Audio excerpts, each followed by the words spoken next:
Everyone. आज का video है आप लोगों के लिए एमनियोटिक फ्लूइड के बारे में। आज हम बात करेंगे एमनियोटिक फ्लूइड और इसके जो है कुछ कैरेक्टरिस्टिक्स के बारे में बात करेंगे और इसके जो है हम कंपोनेंट्स के बारे में बात करेंगे, इसके पीएच के बारे में बात करेंगे, इसका फॉर्मेशन कब होता है इसके बारे में बात करेंगे और कुछ स्पेसिफिक कलर्स के बारे में बात करेंगे कि जो है जहाँ से क्वेश्चंस जो हैं वो पुट अप होते हैं कि एक स्पेसिफिक कलर का एमनियोटिक फ्लूइड अगर है तो वो कौन सी कंडीशन को डिनोट करता है, हम उसके बारे में आज पूरी चर्चा करेंगे। तो चलिए स्टार्ट करते हैं वीडियो को। जो एमनियोटिक फ्लूइड होता है वो एक ऐसा फ्लूइड है जो कि एमनियोटिक कैविटी के अंदर प्रेजेंट रहता है या फिर बच्चे के सराउंडिंग्स में जो भी फ्लूइड्स प्रेजेंट है उसको हम एमनियोटिक फ्लूइड कहते हैं।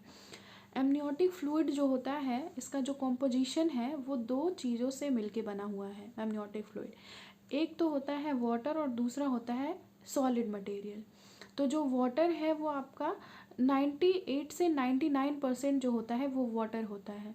1 से 2% जो चीज़ें होती हैं वो आपकी सॉलिड होती हैं। तो जिसके अंदर जो है आपका सोडियम है, पोटेशियम है, क्लोराइड है, कार्बोहाइड्रेट्स है, प्रोटीन्स हैं, प्रोटीन है, लिपिड्स है, अमीनो एसिड है, ये सारी चीज़ें जो है वो आपके सॉलिड के अंदर आती हैं। तो इन चीज़ों को मिला के जो है वो एमनियोटिक फ्लूइड बनता है। होता है उसका पीएच कितना होता है।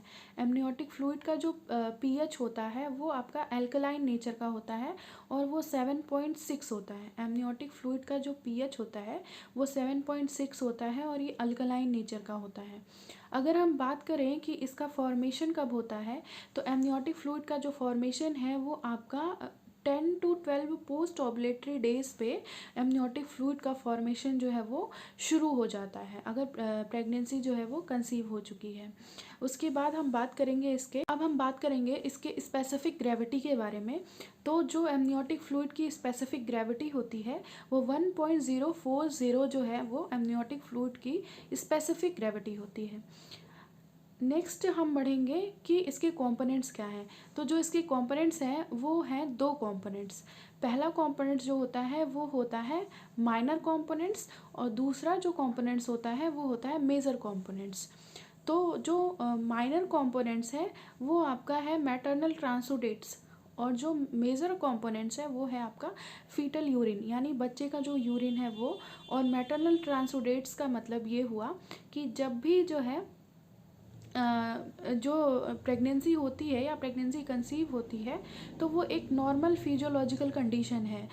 उस कंडीशन में क्या होता है कि फ्लूइड वॉल्यूम बॉडी में बढ़ता है और जब फ्लूइड का वॉल्यूम बॉडी में बढ़ता है तो ब्लड के अंदर नंबर ऑफ सॉल्वेंट्स जो है उनका भी अमाउंट जो है वो बढ़ जाता है, जिसकी वजह से ब्लड में हाइड्रोस्टैटिक प्रेशर जो है वो भी इंक्रीज़ होने लगता है और हाइड्रोस्टैटिक प्रेशर इंक्रीज़ होने की वजह से जो फ्लूइड का लीकेज है वो इंटरस्टिशियल स्पेस में होने लगता है।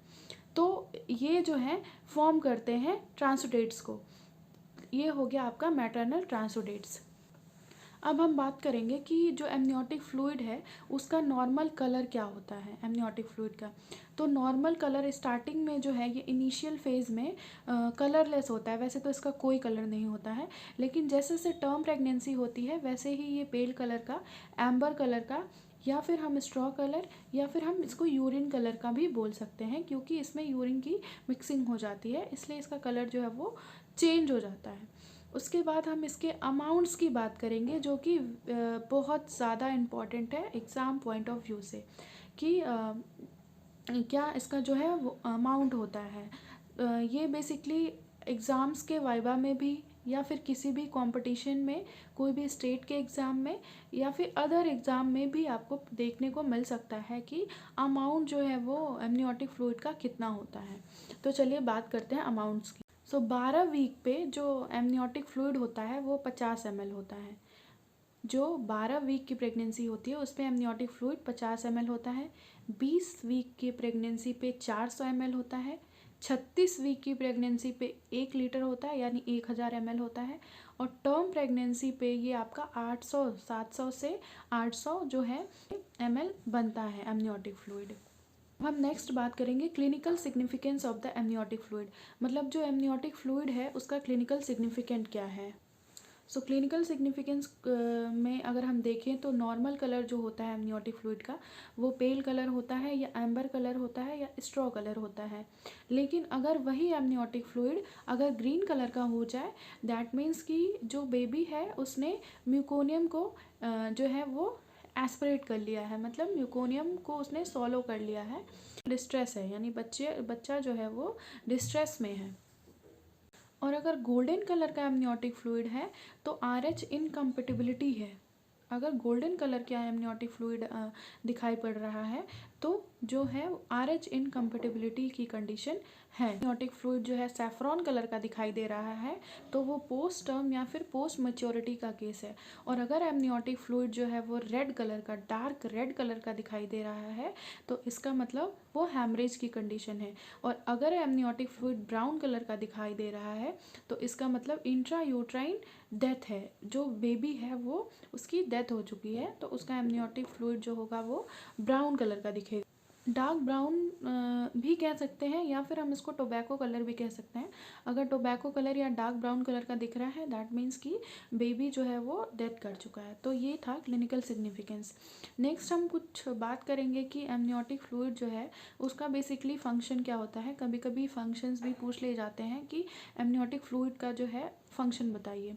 तो चलिए डिस्कस करते हैं फंक्शन ऑफ एमनियोटिक फ्लूइड। सो ये जो एमनियोटिक फ्लूइड होता है वो बेसिकली बच्चे को क्या करता है, फ्री फ्लोटिंग मूवमेंट के लिए अलाउ करता है। जो बेबी होता है उसको ये फ्री फ्लोटिंग मूवमेंट के लिए क्या करता है, अलाउ करता है एमनियोटिक फ्लूइड। दूसरा ये क्या करता है, होम्योस्टेसिस को मेंटेन करने का भी काम कौन करता है, एमनियोटिक फ्लूइड करता है। बच्चे को न्यूट्रिशन प्रोवाइड करता है, एमनियोटिक फ्लूइड की वजह से बच्चे को न्यूट्रिशन प्रोवाइड होता है।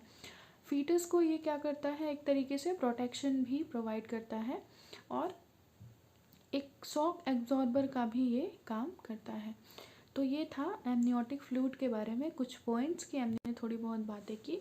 नेक्स्ट वीडियो में हम जो है कुछ और बातें करेंगे।